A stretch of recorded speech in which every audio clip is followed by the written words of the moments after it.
I'm Roger Wood.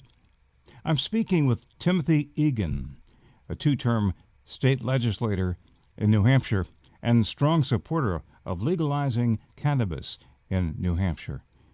Once again, the drive to legalize recreational cannabis for adults has fallen short in the state Senate. As of the end of 2023, New Hampshire is leaving $38 million in revenue on the table to neighboring states of Vermont, Maine, and Massachusetts. They're So happy. you would hope. They're very happy. Oh, they're extremely happy. I was just at the NECAN conference in Vermont. As you know, I also teach Vermont State University's Cannabis Studies program, and we had our booth there. And I actually spoke on a panel on advertising, but they were very happy. They almost chuckle at me. You know, they're pro-cannabis people, so they'd like to see cannabis be legal everywhere, but they're like, when are you guys going to get your S together over there in New Hampshire?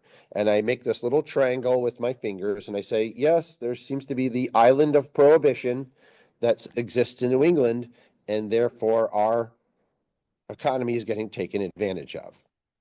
How far did it go in the legislature this time? Passed the House again, right? So House Bill 198, which was straightforward legalization. So what we thought we'd try to do this year was, okay, we maybe know there's no appetite for the industry. Maybe we'll let Governor Ayotte get her a year under her belt. We'll be respectful. So House Bill 198 was legalization, right? So that, like in any other state that has adult rec, they usually start with one of two things. Legalize it, you don't go to jail for possessing it, and potentially cultivation, home cultivation.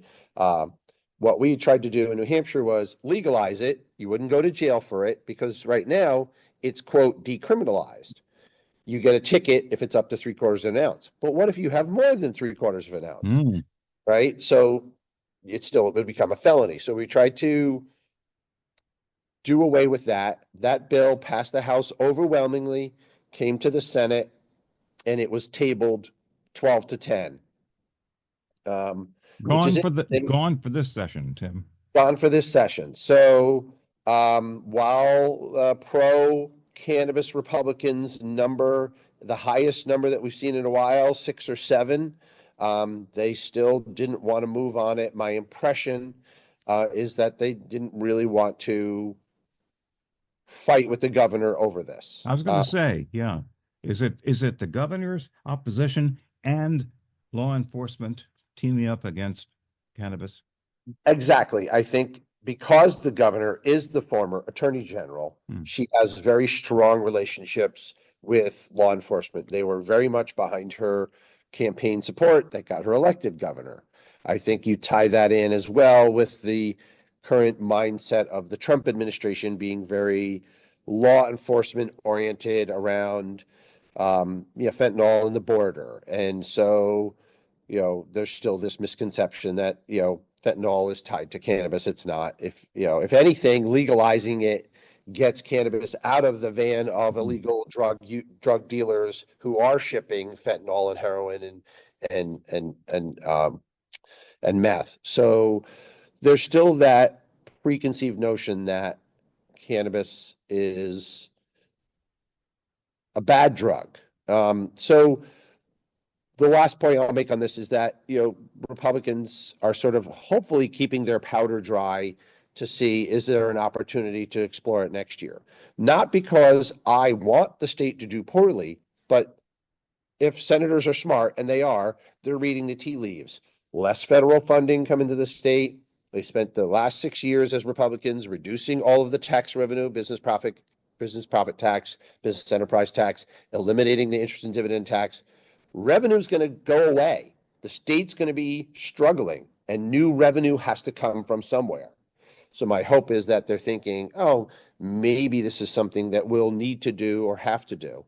I also think we can't outweigh the balance of power in the Liquor Commission. They know how to run a good operation. Now, as a free market economist, am I a fan of Liquor Commission running the cannabis industry? No. But as a cannabis fan, no cannabis versus through the Liquor Commission, I was very much on record the last bill of that. Let's give the Liquor Commission a chance. Let's set up this market. And maybe they realize after a while they do want to allow other franchises. So I think the governor's been a problem, and I think the Senate is starting to come around. I think the other bill that I want to talk to you about that I think is really important was, trying to understand how to support the medicinal industry. There was a home grow bill for patients that was pushed back by the Senate, and I think the anti-cannabis senators, again, Republicans, because I think right now, with the retirement of Senator D'Alessandro, every Democrat is pro-cannabis. There are no more anti-cannabis Democrats in our Senate. But that was an ability to allow patients to grow at home or have a care consultant grow for them. And the pushback was, well, we don't really know what they're going to grow and who's going to grow it. So, you can say the what ifs all the time, but if you create policy and you structure it well and you regulate it well, then we're helping patients who can't travel to get it because there's only 5 locations in the state, and it's costly. So, What are the other states around us, around New Hampshire, I should say, doing to regulate cannabis? Anything? I think a few of them are doing some really good things, and I think a few of them are doing some bad things, and I'm not afraid to call both of them out. The state of Vermont is doing some good things in that they actually have a one store rule, which means you can only own one franchise. So there's more free market, local, independent entrepreneurship ownership. But you can be vertically integrated, which means you can grow, process, and retail. So if you're an entrepreneur, you can actually make a living in this business owning one chain. I think another thing that they're doing well is they realized that they opened up a lot of stores, and now they're limiting licenses so that they're not oversaturating the market and letting people go into business and then go, oh my gosh, I'm now one of 12 stores in a town and I can't compete and I lose money and I go out of business. So they're sort of managing the industry well. Maine is not managing the industry well. Maine does not have a component for testing of their medicinal cannabis, which means anyone that grows cannabis medicinally doesn't have to have it inspected. So there's no one coming to their farm. There's no checks and balances on what they're growing, how much they're growing, and who they're selling it to.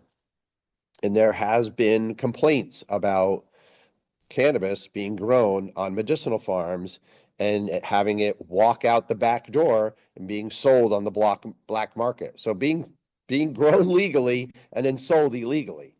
So Maine medicinal structure needs a little more of some guidance. While Massachusetts is making an effort to do it well, it's a big state and it's become a big state agency. It's all the fears that my libertarian friends in New Hampshire have, which is big state government, which is why I wasn't even a huge fan of the Liquor Commission of a free market model. But Massachusetts Cannabis Commission. That's a lot of people to run an industry, but it has become, and I'm going to be very clear, with a B, a $2 billion industry in the Commonwealth of Massachusetts. So yes, they need a big state agency to run it. There's been some stumbles there in terms of, like most agencies, governance. And then the last one I'll compare is the state of New York. The state of New York has done a good job upstate. New York City, I can't really comment on. I don't spend as much time there, but I have not heard great things about it because most cannabis sold in bodegas, now that cannabis is legal, isn't necessarily legally inspected cannabis. It's farmers selling it to bodegas and people saying, hey, you can buy a pre-roll, come on in. But they don't have a license to sell pre-rolls. Upstate New York, Syracuse, Rochester, Albany, rural, they've done a good job of legitimizing it like Vermont has, like Massachusetts has, with free market stores, people setting up, vertically integrated businesses. And one thing that they are doing well there is expanding what they would call a social consumption event license. That's something that Vermont is toying with, which would say, just like you can hire a bartender to come bartend at your wedding in a park or a state park, you could potentially have a cannabis purveyor. And that's what New York has now in their law. And I know that Vermont has a bill pending now to try and pass that type of bill. New Hampshire Cannabis Association, Tim, can you illuminate a little bit more about that? Who's joined it and what are you doing and what are you going to do in the future? Well, we've done a really good job of understanding that a way to move the cannabis industry forward in New Hampshire is by engaging patients. The more patients that are participating, the more people that feel comfortable being an on-the-record patient says to the state that this is actually has great medicinal value. It is a health and wellness tool. So we've actually added a couple board members that come from the healthcare and wellness sector, one that serves at a healthcare company as an executive role, another one who is a cannabis nurse, another one who is a cannabis wellness expert. So we've tried to bring that voice into our organization to represent that patient audience more. I think it's really important that we engage that group more. Someone you may have talked to before or know about, Matt Simon. We've involved him in our conversations more. Matt is the head of government or the government affairs liaison for one of the leading medicinal cannabis companies in New Hampshire. And so we confer with Matt more than we used to on all policy because the patient is important. And the last thing that we're doing is really engaging what they're referring to themselves as the House Medicinal Caucus. So there's 4 or 5 members, representatives, Heath Howard, Representative Wendy Thomas, who are really forward thinking in medicinal bills. For example, one of the bills that they are supporting has been incorporated into HB2, which we are supporting, which is the House trailer bill on the budget. And that is to allow the medicinal businesses to become for-profit institutions. Right now, New Hampshire is the only state that requires their medicinal businesses to be nonprofit. But what that does is it limits what kind of tax write-offs and expenses they can cover as a nonprofit. And so by becoming a for-profit, they would actually be able to lower their cost to patients. So our mindset for New Hampshire Can is, right, well, while adult rec may be on the bench for a while in this game, for this quarter, let's help the other players that are out there, and that's the medicinal industry and patients. The medicinal industry does the same things that the adult recreation industry does from New Hampshire Can's point of view. It creates science, it creates business opportunities, it gets people investing in agriculture and farming, it gets people investing in testing and packaging. So we feel that that's a worthwhile thing to do. So we've added some board members, we've adjusted some of our priorities for this current session. And I think the last thing that we're doing is sort of taking a bigger picture role in advising some other states. I've been asked to join a consortium of other associations. One group that's on there is actually the state of Pennsylvania, who are literally in the same position New Hampshire was last year. They're grappling with whether they have state-run stores because their liquor commission is involved in the conversation. The difference there is Governor Shapiro has said, I will sign a cannabis bill. You just have to tell me which one it is. So there are some open minds out there. In the state or in the country or both? Both. Yeah, it's been fascinating through Mike Lamato, who used to be the head of government affairs at the Marijuana Policy Project nationally, has put together this ad hoc group of what we call Association of Associations. So I get to hear what's going on in Oregon and in New Jersey and in Colorado, and they get to hear what's going on from, Vermont, and I basically represent Vermont and New Hampshire for Right. them. Right. And this is a very potentially lucrative business if states can give a little more leash to the industry. I'm not saying they need to take their hands off it, right? We need to keep it out of the hands of children by regulating that. You take away the illegal drug dealers' opportunity to sell cannabis to young people. You regulate it.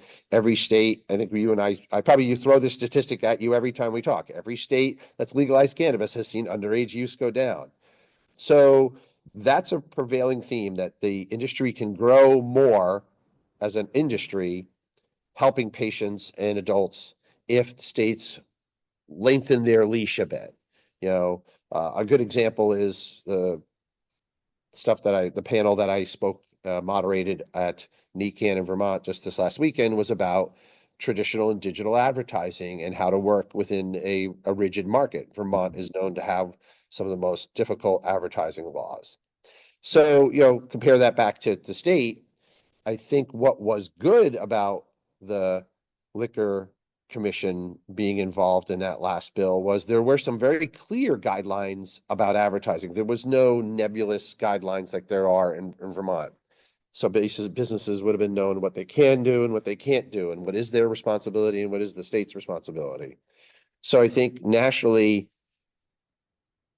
we're hearing that this industry is moving forward. Now the big conversation is turning to the recent bill that Minority Leader Jeffries and a representative, Republican representative in the House have filed to move cannabis rescheduling and cannabis banking issues forward. It's almost like an omnibus bill around cannabis issues. Mm.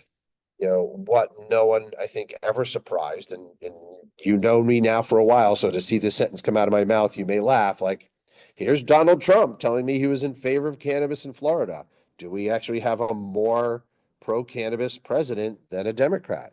So, again, he's supposed to be a business-minded Republican.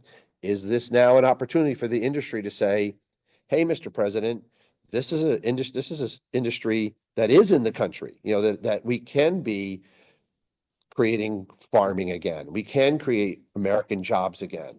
Let us do that. So I think you're going to see that kind of push come from the industry nationally. Interesting. Yeah. Anything to add at this moment, Tim? Well, I think the one thing that I will add is, as we come up to this year's budget, I ask that your listeners listen carefully to the conversations about where is the revenue going to come from in the state. And if the state is going to cut funding for mental health care or for Medicaid, those are going to have rollbacks into the healthcare community. So cannabis has been proven as a medicinal value for patients, right? It wouldn't be medicinally legal in New Hampshire if New Hampshire didn't believe that. Governor Hassan signed that bill way back in 2017. I think, we're seeing more and more folks over the age of 60 choose edibles for pain relief from aches and pains of aging, and for sleep, and for anxiety, no matter where your anxiety is caused, having, taking care of, children and senior care. There's a lot of challenges on our baby boomers, and they might be using that. I think having those voices be heard and be paying attention to what goes on in our state house around what we're budgeting, where revenue is going, and where revenue is going to come from, is a really important conversation for New Hampshire to have. All of this, to me, validates the recent UNH poll that 71% of New Hampshire residents are advocating for legal adult use cannabis. So if 70% of the people are asking for it, at some point they're going to say, all right, that's an opportunity for me from a healthcare point of view, from a revenue point of view on my property taxes, maybe even help our tourism industry. Why aren't we doing anything about it? Tim Egan is president of the New Hampshire Cannabis Association. I'm Roger Wood.